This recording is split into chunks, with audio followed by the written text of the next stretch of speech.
이 사람들이 굉장히 똑똑한 것 같아도 이 사람의 그 판단력이라는 것이 그렇게 신뢰할 만한 것이 되지 못하다는 것을 우리가 느끼게 됩니다.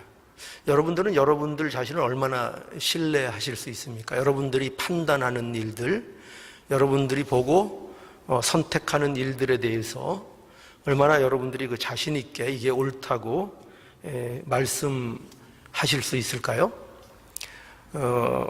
저는 제 자신을 그렇게 잘 믿지 못할 것 같습니다. 제가 판단하고 제가 옳다고 여기는 것에 대해서 굉장히 틀릴 때가 많더라고요.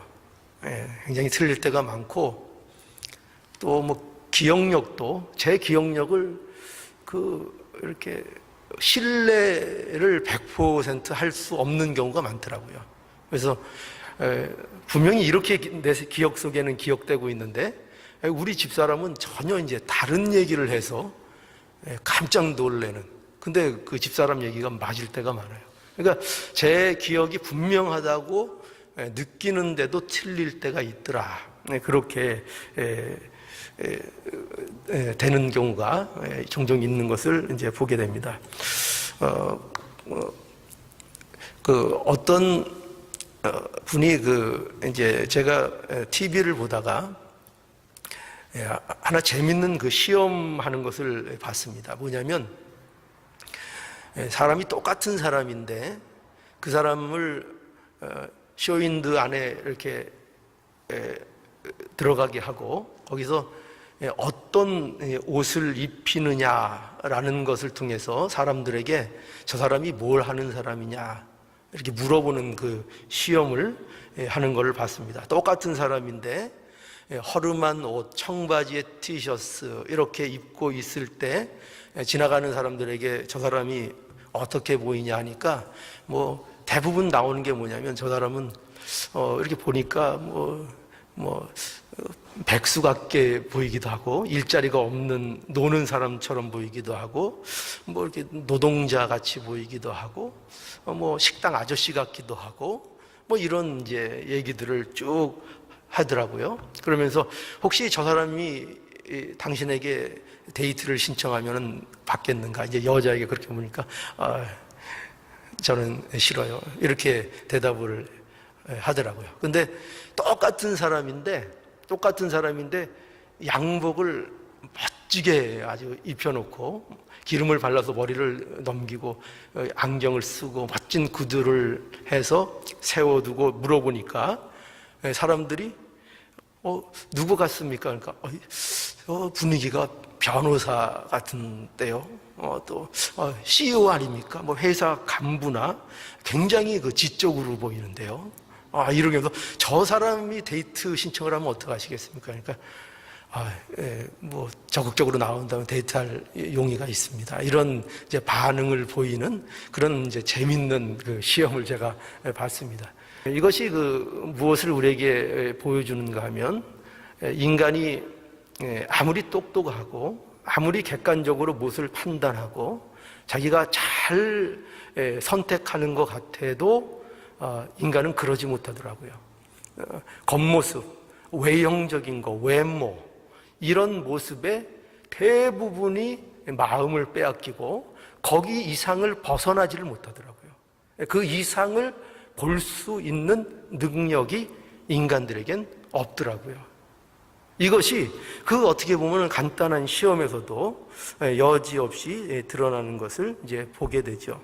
제가 왜 이 말씀을 서론에 이렇게 드리는가 하면은 오늘 본문에 보면은 사무엘이 다윗에게 이제 기름을 붓는 내용이 오늘 본문에 전개가 되는데 하나님께서 이 사무엘에게 이새에게 가서 그 아들들을 보라고 말씀하시는데 근데 어떤 이유에서인지 누구에게 기름을 부어야 되는가에 대해서 구체적으로 밝히지를 않으세요.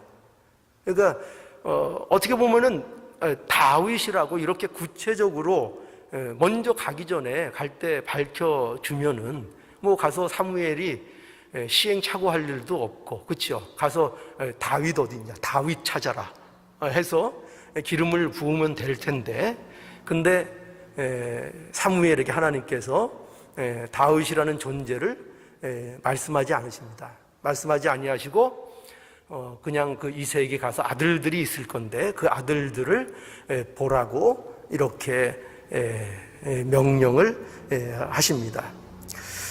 그래서 하나님께서 무엇을 의도하고 계시냐 하면 이것을 통해서 사무엘에게 어떤 그 시행착오를 이제 겪게 하시고 그것을 통해서 우리에게 보여주고자 하시는 일이 있는 겁니다. 그게 뭐냐면 6절에 한번 보죠. 6절에 그들이 오매, 그들이라는 건 이제 이새의 아들들이죠. 그들이 오매 사무엘이 엘리압을 보고 마음에 이르기를 여호와의 기름 부으실 자가 과연 그 앞에 있도다 하였더니, 자, 여기 보는 바와 같이 이새의 아들들이 나타나고 그 앞에 엘리압이 나타났을 때에 사무엘이 그 엘리압을 보고 마음에 이르기를, 그러니까 마음으로 벌써 마음이 확 뺏긴 거예요. 이 엘리압이라는 이 아들을 보고 마음에 이르기를 어떻게 판단을 했느냐 하면 여호와의 기름 부으실 자가 과연 그 앞에 있도다 라고 해서 엘리압에게 사무엘이 마음을 빼앗긴 겁니다. 그러니까 보자마자 이 엘리압에게 마음을 빼앗기고, 이 사람이 보니까 이스라엘의 왕이 될 만한 사람이다. 하나님이 이 사람 때문에 나를 여기 보냈나 보다. 이렇게 여겨졌습니다.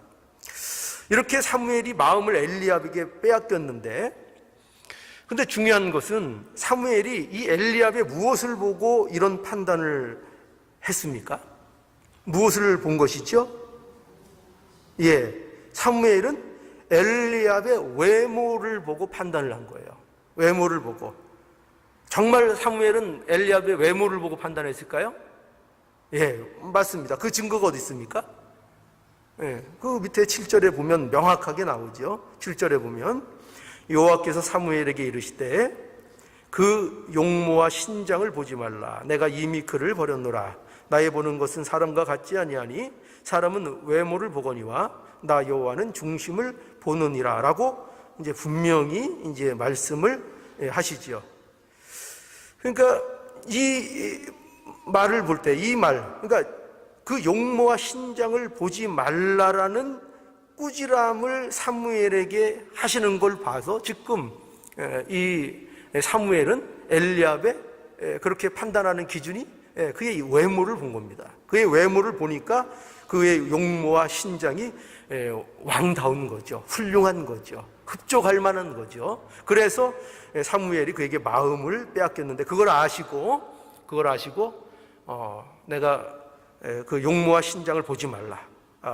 내가 보는 것은 사람이 보는 것과 다르다. 사람은 외모를 보지만 나 여호와는 중심을 본다. 라고 분명히 하나님이 선택하시는 기준을 분명하게 보여주십니다. 우리가 여기서 놀라게 되는 게 뭐냐면요, 사무엘은 여러분 아시는 바와 같이 사무엘이 어떤 사람입니까? 하나님의 뜻을 전하는 사람입니다. 이 시대에 이 사무엘처럼 하나님과 가까운 사람이 없는 거예요. 그런데 그런 사무엘이 뭐를 봅니까? 사람의 외모를 본다는 것입니다. 그것도 더 기가 막힌 건 뭔지 아세요? 그가 지금 사울의 일을 겪은 지 얼마 되지도 않아요. 사울을 통해서 지금 슬픔을 한번 경험했어요. 그렇죠? 그런 경험이 있은 후인데도 사무엘은 이새의 아들들을 볼 때에 뭘 보고 마음을 뺏겼어요? 외모를 보고 마음을 뺏겼어요. 이 황당한 일이 일어나고 있는 것입니다. 여러분, 여기에서 우리가 알게 되는 것이 뭐냐면요, 인간은 이 사무엘을 통해서 우리가 알게 되는 것은 사무엘을 통해서 보는 인간의 한계를 보는 겁니다. 인간이 가진 한계를 보는 거예요. 그러니까 이 인간의 한계는 어떤 것이냐 하면은요, 인간은 외모를 볼 수밖에 없는 존재인 거예요. 이 인간이라는 존재 자체가 그래요. 아무리 외모를 보지 말라고 하지만 외모를 보고 외형적인 것을 보고 겉모습을 보는 거예요. 인간은요. 여러분들은 어떠세요? 여러분들은 어떠십니까? 여러분들 예수 잘 믿고 신앙생활 잘 하셔서 여러분들은 외모를 안 보시나요? 겉모습 안 보시고 겉 화려하고 예쁜 거 거기다 점수를 더 주시지 않으시는가요? 주죠. 마음을 빼앗기죠. 예수를 분명히 믿는데도 우리가 세상 사람과 다른 위치에 있다고 우리 스스로를 생각하면서도 우리는 외모를 보는 그 수준에서 벗어나지를 못하고 있어요. 그것이 우리가 갖고 있는 현실입니다. 아마 외모를 안 보는 사람은 이 세상에서 몇 명 없을 거예요. 몇 명. 제가 아는 그 몇 명 있어요. 한 3명 정도 있어요. 3명. 이 세계에 외모 안 보는 사람 제가 알고 있는 건 한 3명 정도 있어요. 누굴지는 각자 생각하시고. 자, 뭐 없단 얘기죠. 외모를 안 보는 사람은 사실상 없습니다. 외형적인 걸 봐요. 왜냐하면 왜 그럴까요? 왜 그럴까요? 인간은 외모 외에는 다른 거를 볼 능력이 없어요. 그럴 능력이 없습니다. 뭐 누구를 특별히 나쁘다고 얘기하는 것이 아니고요. 인간이라는 존재는 외모 외에, 겉모습 외에는 다른 것을 볼 수 있는 능력이 없습니다. 그래서 인간이 하는 판단, 인간이 하는 선택, 이 모든 것들은 외형적인 영향을 받고 겉모습의 영향을 받고 그 겉의 것을 가지고 판단하기를 대부분 즐겨 합니다. 그러니까 이것이 하나님 앞에 옳은 판단이 되기가 쉽지 않습니다. 그래서 인간 스스로 선택할 때에는 우리는 이걸 분명히 그래서 알아야 돼요. 뭐냐면 인간이 하나님 없이 내 스스로 선택하는 수 있는 것은 전부 뭐냐면은 언제나 사울입니다. 사울을 선택하는 거예요. 사람들은, 인간이라는 존재는 사울과 다윗 중에 누구를 선택할 거냐 하면 우리는 당연히 다윗이요 이렇게 얘기하겠죠. 그죠? 왜냐하면 우리는 다 알잖아요. 내용을 다 알잖아요. 그러나 그게 아니고 우리가 정말 우리의 삶 속에서 이런 식으로 우리에게 주어지는 것이 아니라 이런 말씀의 이 내용으로 다윗이냐 사울이냐 이런 식으로 우리에게 주어지는 것이 아니라 실제 어떤 사건 속에서 우리에게 사울이냐 다윗이냐를 우리에게 선택할 순간 그게 어떤 모양, 어떤 형태로 나타날지를 몰라요. 나타나면 우리는 전부 뭘 택하는 존재라고요? 사울을 택하는 존재예요. 그러니까 이것이 왜 중요한가 하면은 우리의 구원의 문제도 마찬가지예요. 우리가 구원을 받는 일에 있어서 왜 우리의 노력과 우리의 선택으로 구원이라는 것이 우리에게 주어지는 것이 아닌가 하면 우리 인간이 선택하면 그 누구도 구원, 진리를 선택할 인간은 아무도 없기 때문이에요. 제가 늘 말씀드리죠. 인간이라는 존재는 중립지역에 있는 존재가 아니에요. 중립지역에 있어서 비진리와 진리가 있는데 그 중에서 나는 진리를 선택하겠다라는 능력을 가진 자로 인간이 있는 것이 아니라 인간은 언제나 태어나서부터 비진리 속에 들어가 있어요. 영적 무능 상태에 들어가 있어요. 그래서 그들은 언제나 선택할 수 있는 게 뭐냐면은 비진리예요. 악한 거예요. 그럼 그 스스로에게 선택권을 주면 누구도 진리를 선택하지 않아요. 누구도. 그래서 하나님께서 구원의 방법을 예수 그리스도의 십자가를 통해서 구원하는 방식을 하나님께서 택하시는 겁니다. 인간에게 어떤 조건이 없는 거예요. 인간이 만들어내는 게 아니에요. 오직 하나님이 하시는 일로 인하여 그 일이 이루어지는 것입니다. 그래서 우리는 이것을 인정해야 합니다. 뭐냐면 우리의 선택을 믿으면 안 돼요.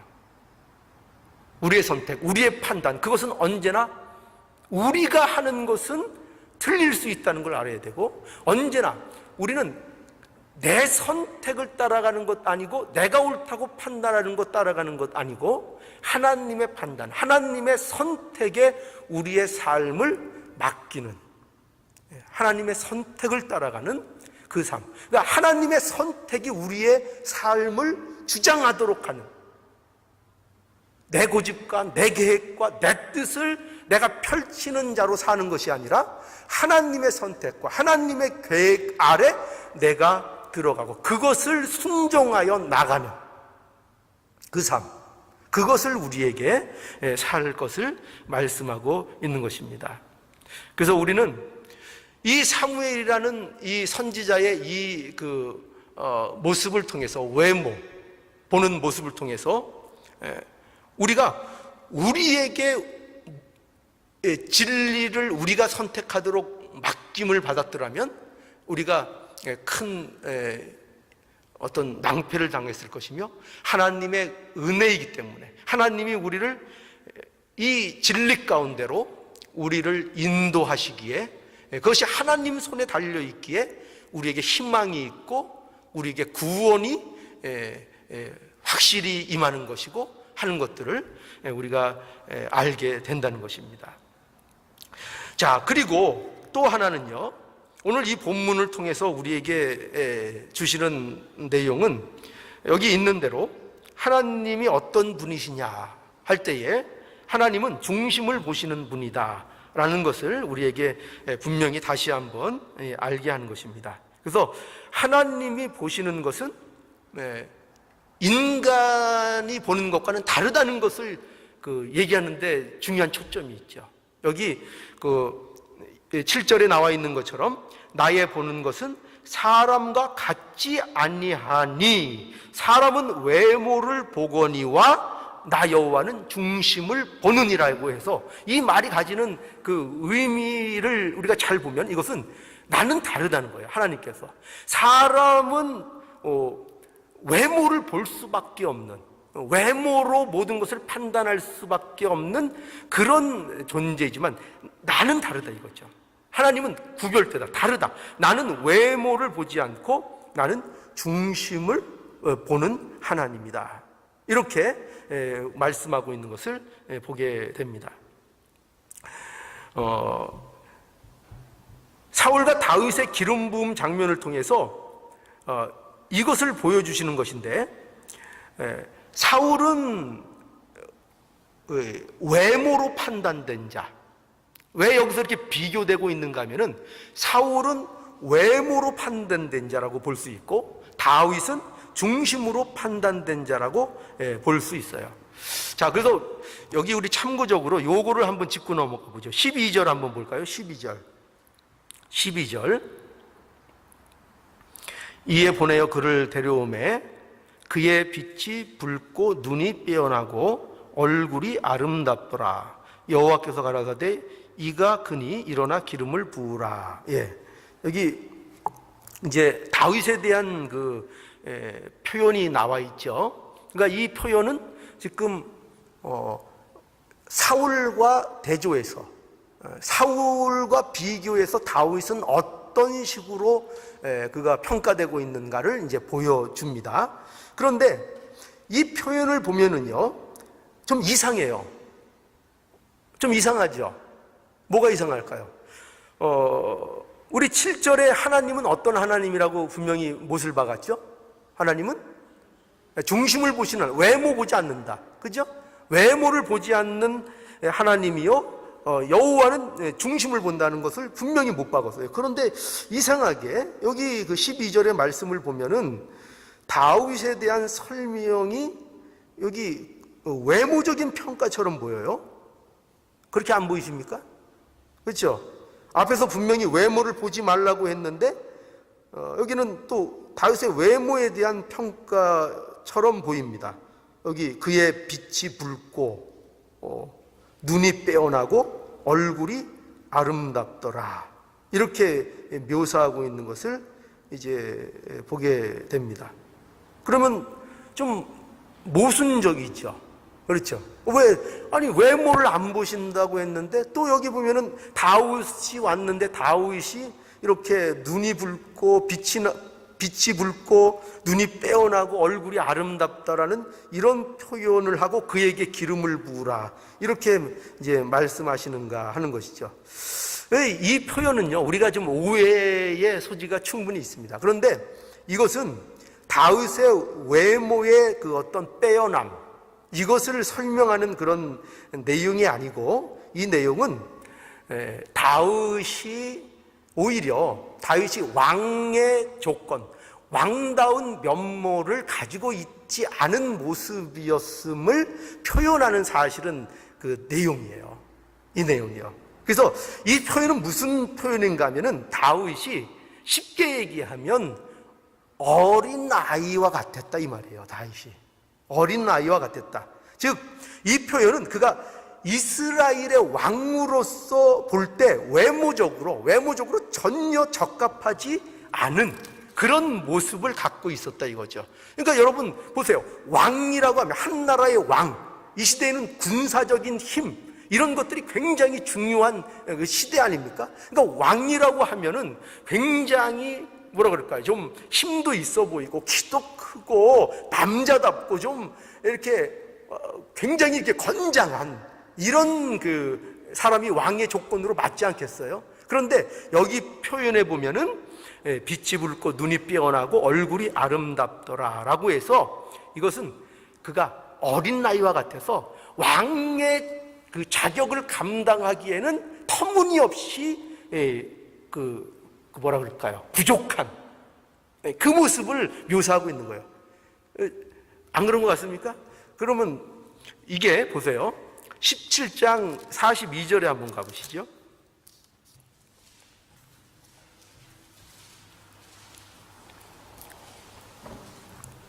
17장 42절, 41절부터 보겠습니다.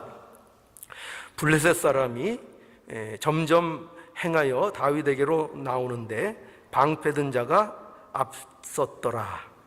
그 블레셋 사람이 둘러보다가 다윗을 보고 업신여기니 이는 그가 젊고 붉고 용모가 아름다움이라. 여러분 보세요. 여기 블레셋 사람이 누굽니까? 골리앗이죠. 골리앗이 나오는데 골리앗이 다윗을 보고 업신여겼어요. 업신여겼는데 그 이유가 뭐냐면은 이는, 그리고 그 이유가 그가 젊고 붉고 용모가 아름다웠다. 그게 업신여긴 이유였어요. 그렇죠? 오늘 표현과 같은 표현이죠. 같은 표현이에요.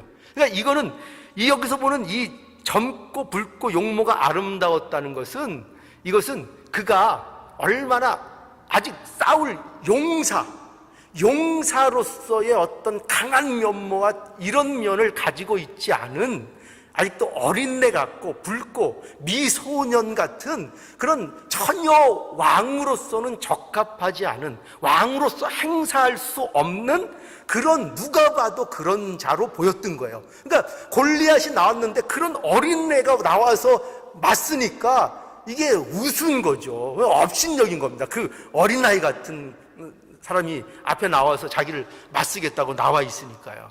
그러니까 이것은 무슨 그 다윗이 우리는 이런 그 착각을 잘해요. 성경을 볼 때 우리가 갖는 오해가 뭐냐면, 우리가 성경에서 이렇게 믿음의 사람들, 어떤 영웅들, 어떤 좋은 역할, 믿음의 사람들, 이런 사람들을 우리가 대할 때 우리는 무조건 그들의 삶은 처음부터 완벽했을 거라는 그런 자꾸 가정을 해요.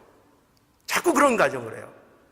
그러니까 마치 뭐가 같으냐면, 역사가 승자를 위해서 손을 들어주는 것처럼 우리도 성경을 볼 때 꼭 그런 시각으로 봐요. 그래서 다윗, 모세, 요셉 이런 사람들이 등장을 하면 두말할 것 없이 생각도 안 하고 그냥 그 사람이 한 거는 다 옳고, 그 사람에 대한 기록은 전부 다 어떤 빼어난 어떤 공적이나 치적을 기록하는 내용일 거라고 우리가 그냥 싸잡아서 생각을 해버려요.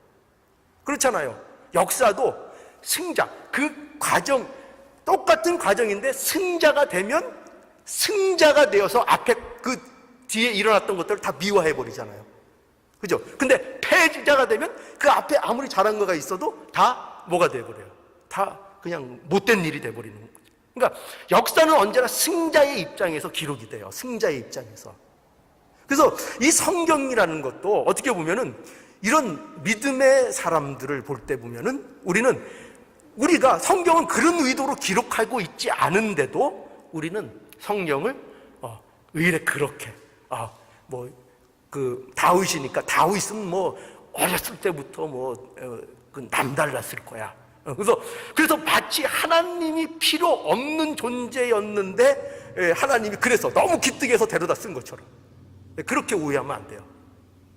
누구나 다 똑같은 죄인으로 태어나고 하나님의 은혜를 입어서 하나님의 부름 속에서 성장하는 그 하나님의 사람들을 보여주는 거예요. 하나님의 사람들. 다윗도 보세요. 다윗이 왕으로 부음을 받았지만 그의 생을 보세요. 그의 생이 왕으로 기름 부었고 한참 뒤에야 왕자에 실제적으로 오르게 돼요. 그 전까지는 어떤 모습이죠? 계속 죽어라고 목숨의 위협을 느끼면서 고생하는 나날들을 보내다가 뒤늦게야 왕자에 오르는 그 일이 이루어져요. 기름은 언제 부어요? 기름은 지금 이 어릴 때 부어지는데, 어릴 때 기름 부었다고 해서 바로 왕자가 돼서 그 권세를 누리는 게 아니라 그 수많은 어려운 날들을 겪고 만들어져 가는 그 과정을 겪어서 왕이 된단 말이죠. 왕이 된다. 그래서 우리도 이것을 알아야 됩니다. 그래서 언제나 하나님께서는 하나님의 사람들을 선택하시고 부르셔서 하는 게 뭐냐면은 그들을 만들어 가신다는 거예요.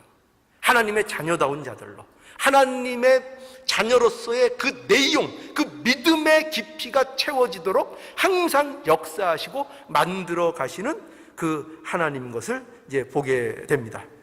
자, 그러니까 오늘 여기서 강조하고 싶은 건 뭐냐면, 그러니까 이 다윗은 왕다운 외모가 전혀 아니었다는 것입니다. 그러나 하나님이 뭘 보고 그에게 기름을 부으셨다고요? 중심을 본 거죠. 그죠? 그러니까 그게 더 확실해지죠. 하나님께서는 결코 외모를 보는 분이 아니세요. 중심을 보시는 분. 그 중심을 보시는 분이기에 다윗에게 기름을 부으신 거예요. 기름을 부으신 거예요. 그러면은 여러분, 그러면 여기서 이제 중심을 보신다는 것은 어떤 의미일까요? 중심을 보신다. 우리가 이렇게 생각하기 쉽습니다. 중심을 보신다니까, 그 착한 마음을 보시는가? 진실된 마음을 보시는가? 이런 것 우리가 생각할 수 있죠. 예를 들어서 이런 생각을 하죠. 뭐냐면 우리가 흔히 이런 말을 하잖아요. 그 여자가 말이야, 여자가 얼굴이 예쁜 것보다 마음이 이뻐야 되잖아.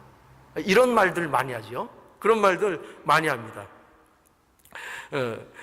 근데 오늘 이 말씀은요, 그런 의미가 아니에요. 우리는 이 말씀, 하나님은 외모를 안 보시고 중심을 보신다니까 마치 이런 식으로 우리가 쉽게 오해할 수 있어요. 그래서 사람은 외모보다는 마음이 중요해. 마음이 착해야 돼. 꼭 이런 말 같잖아요. 그죠? 그런데 물론 이것도 좋은 얘기예요. 외모보다 마음이 중심이고 진실돼야 되고 착해야 되는 것 중요한 것이지만, 여기서 하나님이 중심을 보신다는 것은 그런 무슨 착하고 선하고 진실되고 이런 거를 보는 게 아니에요. 그걸 본다는 얘기가 아니라, 여기서 여호와께서 중심을 보신다는 것은 그의 영적인 상태를 말하고 있는 거예요. 영적인 상태. 다윗의 영적인 상태. 영적인 상태. 즉 영적인 상태가 뭘 얘기할까요? 하나님과의 관계. 그러니까 신약식으로 얘기하면 바로 예수 안에 거하는가 하는 것이에요. 예수 안에 거하는가. 그러니까 이 다윗은 어떤 자의 표본이고 모범인가 하면은 예수 그리스도 안에 거하고 하나님과의 관계에 있어서 바로 있는 자의 모습이고, 사울은 그렇지 못한 자.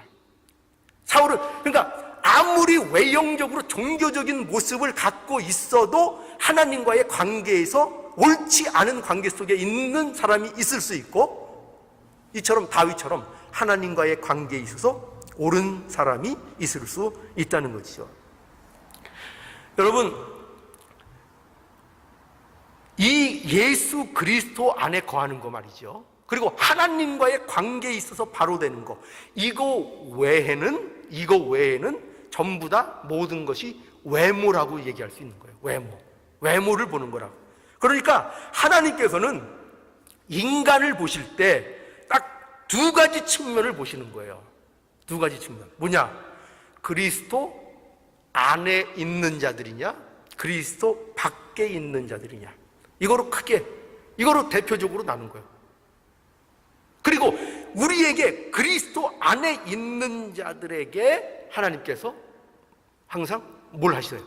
말씀으로 권면하시고, 말씀으로 만들어 가시고, 그들의 인생의 인도하심으로 말미암아 그리스도인답게, 그리스도 안에 있는 자들이 그리스도인답게 살아가는 그 일을 하나님께서는 계속적으로 요구하시고 강구하시죠. 왜? 무엇을 근거로 해서? 너희가 그리스도 안에 있기 때문에. 그걸 근거로 해서. 그러니까 예수 그리스도 안에 있지 않은 자들, 그러니까 그 밖에 있는 자들에게는 이 권명과 이 권과 이 요구가 오질 않는 거예요. 그러니까 어떻게 보면 이 성경 말씀이라는 것도 전부 하나님의 백성에게 주어지는, 그러니까 하나님의 백성이 된 자들에게 사실은 1차적으로 주어지는 하나님의 말씀으로서, 그 지표로서 우리에게 성경 말씀이 허락되고 있다는 것을 우리가 알아야 됩니다. 자, 이처럼 우리가 하나님께서는 철저하게 외모가 아닌 중심을 보시며, 그 중심을 보신다는 그 대표적인 그 예를 오늘 이 다윗을 통해서 우리에게 보여주고 있는 것입니다. 그러니 저와 여러분들에게 이제 우리의 판단을 접으라는 거예요. 우리가 판단할 수 있다고 스스로를 너무 과대평가하지 말라는 거예요. 내가 판단할 수 있고, 남을 정죄할 수 있고, 내 판단을 고집해서 남을 내 잣대로 정죄하는 그 자리에 가면 안 된다는 거예요. 내 판단과 내 선택은 언제나 꺾일 대상이에요. 꺾여야 돼요. 언제나 내가 주장하는 고집, 내가 선택하는 그러니까 내가 옳다고 여기는 거, 그러니까 이 내가라는 건 뭐죠? 하나님 안에 있지 않고 인간인 인간의 욕심, 인간인 내가 선택하고 판단하는 그 모든 것들은 꺾여야 될 대상이에요. 세워야 될 대상이 아니고, 그리고 우리는 하나님의 선택, 하나님이 하시는 그 선택, 여기서는 지금 하나님이 다윗을 선택하고 계시죠. 그 선택, 그 외모를 가진 어떤 빼어난 외모를 가진 그 어떤 자도 하나님의 선택에서 제외돼요. 계속 하나님께서 계속 아니라 그러세요. 그 아들들이 오는데 계속 아니라 그래요. 계속 아니다. 선택하지 않았다. 그리고 마지막에 다윗이 왔을 때 그의 기름을 부어. 그 선택, 그 하나님의 선택을 우리가 존중하는 자, 그 삶 속에 우리가 들어가 있는 거예요. 그러니까 우리는 내 선택이나 내 판단을 고집하는 게 아니라 하나님의 선택 선택이 존중되는 자의 삶을 사는 것, 이것이 신자의 삶인 것을 알아야 됩니다. 여러분, 그래서 여러분의 고집, 여러분의 생각, 여러분의 세상적인 가치로 판단하고 선택하는 그것은 언제나 사울일 수 있다는 것을 여러분들이 명심할 수 있어야 되겠어요. 그래서 하나님의 선택이 여러분을 살게 하도록, 하나님의 선택과 하나님의 뜻에 순종하는 우리의 모습이 될 수 있도록, 이것을 우리에게 요구하고 계신 것을 우리가 오늘 이 말씀을 통해서 우리가 확인해야 하겠습니다.